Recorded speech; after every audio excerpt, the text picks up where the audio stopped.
عارف شعور لما تحس إنك واقف في نفس المكان كل يوم زي اللي قبله، وكل مرة تقول لنفسك أنا عايز أغير حياتي بس مش عارف أبدأ منين؟ صدقني الموضوع مش إنك فاشل أو إنك مش قادر، الموضوع إنك فكرت إن التغيير لازم يكون حاجة كبيرة أو سريعة، لكن الحقيقة إن التغيير الحقيقي بيبدأ بحاجات صغيرة خالص. عشان كده هقول لك سر مهم: حياتك اللي أنت بتحبها ونفسك تعيشها هي مجرد خطوات صغيرة بتعملها النهاردة. عايز تبدأ؟ اسأل نفسك سؤال بسيط: إيه الحاجة اللي الصغيرة اللي ممكن أعملها النهاردة وأفرح بيها؟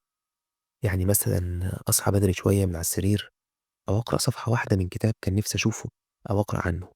السر هنا مش في الحجم، السر هنا في الاستمرارية.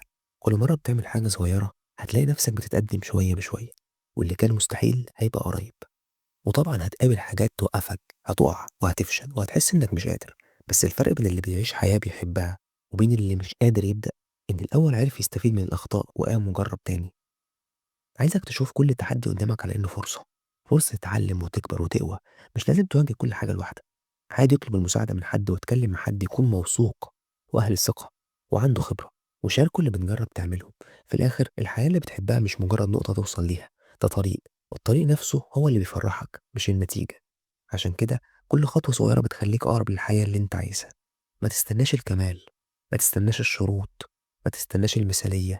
خد الخطوة الصغيرة دي النهاردة وشوف بنفسك انت محتاج تبدأ بس. صدقني انت تستحق حياة تسعد بيها، وكل اللي انت محتاجه هو انك تبدأ النهاردة مش بكرة، الوقت، مش كمان شوية. بأي حاجة صغيرة ابدأ النهاردة، عيش حياتك خطوة صغيرة، وكل يوم هتلاقي نفسك أقرب وأقرب. ربنا يوفقك، خد بالك من نفسك. سلام.